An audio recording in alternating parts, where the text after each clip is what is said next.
앞서 저희가 뉴스탑10 첫 번째 주제에서 만나봤던 것처럼 국민의힘은 대통령 파면이라는 어마어마한 후폭풍 속에서 당의 수습과 혹은 조기 대선 준비에 박차를 가하고 있습니다. 근데 다만 일단 승복 메시지가 없는 윤석열 전 대통령과의 관계 설정을 이제부터는 어떻게 할 거냐라는 부분에 대해서는 의견이 많이 갈리고 있는데요. 화면을 만나보겠습니다. 헌법재판소에서 판결이 난 이상은 더 이상 저는 메시지가 나오면 안 된다고 생각합니다. 예. 그렇게 되면은 우리 중도를 지향하고 있는 이런 분들을 우리가 흡수하는데 굉장히 걸림돌이 될 수 있다. 엄청나게 억울하고 또 분통이 터지고 어떻게 하더라도 지금은 보수를 재건을 위해서 인내를 해야 된다. 저는 이렇게 생각을 합니다. 사실 대통령 주변에 신당 창당하는 사람 많습니다. 저한테도 와서 그런 사람 많습니다. 그러니까 대통령 그런 말씀 배격하십니다. 절연보다 더 무서운 게 분열입니다. 그분도 당에 부담이 되는 거 원하시겠습니까? 아닙니다. 저는 뭐 대통령이 어떻게 하는지 충분히 다 생각을 알고 있습니다만은 그것을 뭐 절연하니까 탈당해 그런 목소리 내지 마십시오. 다 알아서 하십니다. 적어도 대통령께 시간을 드리는 게 우리가 모셨던 대통령에 대한 기본적인 도리다. 최근에는 뭐 탄핵 정부부터 윤 전 대통령 대변인 격을 자처하고 있는 이제 윤상현 의원이 이런 얘기를 했어요. 절연? 윤 전 대통령에게 시간이 필요하다라는 얘기를 했는데요.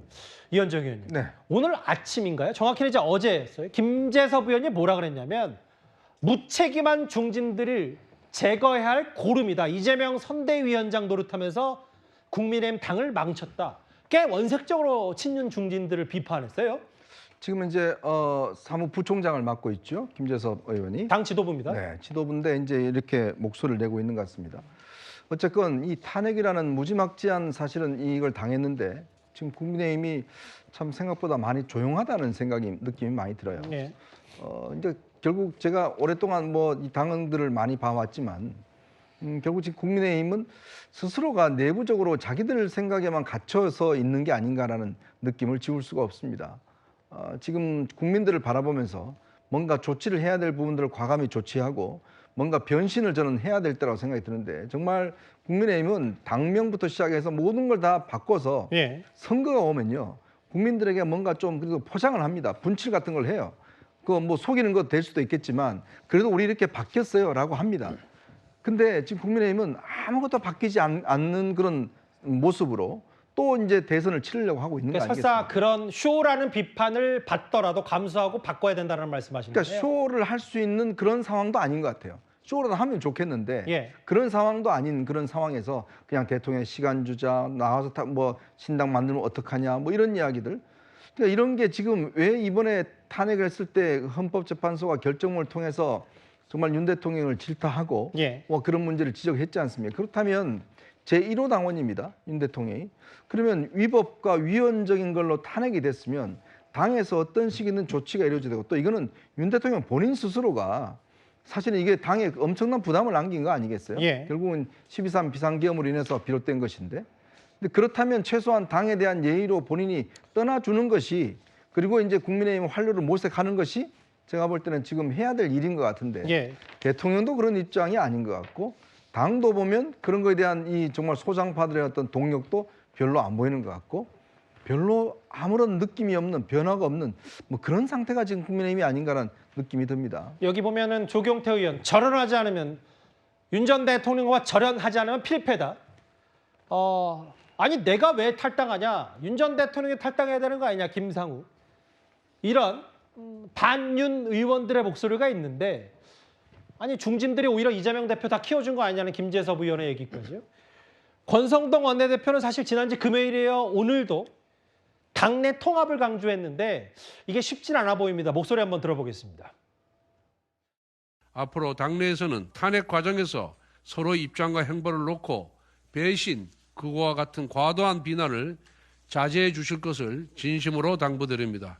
지금 당은 최대 위기에 봉착했습니다. 이러한 상황에서 분열은 곧 패배와 자멸로 가는 길입니다. 극우, 배신 이런 단어 쓰지 말고 지금 통합만이 살 길, 뭉쳐야 이재명 대표 이길 수 있다는 얘기인데 그 윤기찬 부위원장님 오늘 국민의힘 당사 앞에서 약간의 소란이 있어서 아예 권성동 원내대표를 비판하는 규탄 집회까지 있고 물론 아주 일부이긴 합니다만 이런 내부 기류가 있긴 있는 거예요? 그러니까 저렇게 이제 안에서 의원들끼리 서로 간의 입장 차이로 분열을 하게 되면 그게 지지층까지 확산하게 되죠. 예. 그러니까 지금 비대위 체제이지만 비대위의 실질적인 업무를 수행할 체제가 아니고 선대위 체제로 가야 되잖아요. 예. 불과 이제 60일 후면은 대선을 치러야 됩니다. 어쨌든 그 대선 치르게 되는 원인 제공을 누가 했는지에 대한 판단은 나중에 해야 되는 거고 예. 지금 현재 입장에서 어떻게 출발할지에 대한 당의 단합된 모습을 보여주는 게 맞는 것이고 지금 비대위적 시각으로 당을 여기까지 당이 오게 된 그 배경에 대한 비판, 시시비비 이건 나중에 가려도 된다는 거죠. 지금 물론 여기서 비대위 체제 형식으로 뭔가 혁신을 한 이후에 예. 대선에 승리한다. 그럴 시간이 저는 없다고 보거든요. 그렇다면 지금 입장에서 보면 대통령에 대한 뭐 비판 있을 수 있죠. 그런데 정도껏 비판해야 되는 것이고 예를 들면 대통령에 대한 지지층도 있는 거잖아요. 예. 이분들 다 끌어안고 가야 되는 겁니다. 그러니까 이분들의 그랬던 생각이라고 내가 평가한다 하더라도 예. 또는 당내에서 A 의원, B 의원 서로 간에 서로가 잘못했다 생각하더라도 그 해결 방식이나 문제제기 방식이 지금처럼 저렇게 공개적으로 나오면 옳지 않다는 겁니다. 물론 안에서 의원님들끼리 이건 토론해 가면서 방안도 제시를 하고 방법도 제시하고 정도도 제시하는 것이지 예. 지금 예전으로 똑같이 돌아갔어요. 이 형태를 보면 2016년도, 17년도의 형태가 또 떠오르기 때문에 자 어느 분이 옳은지 이건 잘 모르겠습니다만은 방식은 알겠어요. 어느 분이 옳은지, 어느 분이 그랬든지. 그래서 그 부분에 대해서는 내용에 대한 평가를 지금 하는 것보다는 예. 방식에 대한 평가를 서로 간 하는 것이 맞다. 조금 자중하는 것이 맞고 김재섭 의원님 말씀도 타당하죠. 그런데 지금 그 말씀에 대한 타당성에 대한 시시비비를 가릴 때가 아니라는 거죠. 예. 그 시시비를 가릴 만한 또 정리할 만한 시간적 여유가 없어요. 그래서 알겠습니다. 그 부분은 각자가 좀 깊이 고민할 부분이 아닌가 이렇게 생각합니다.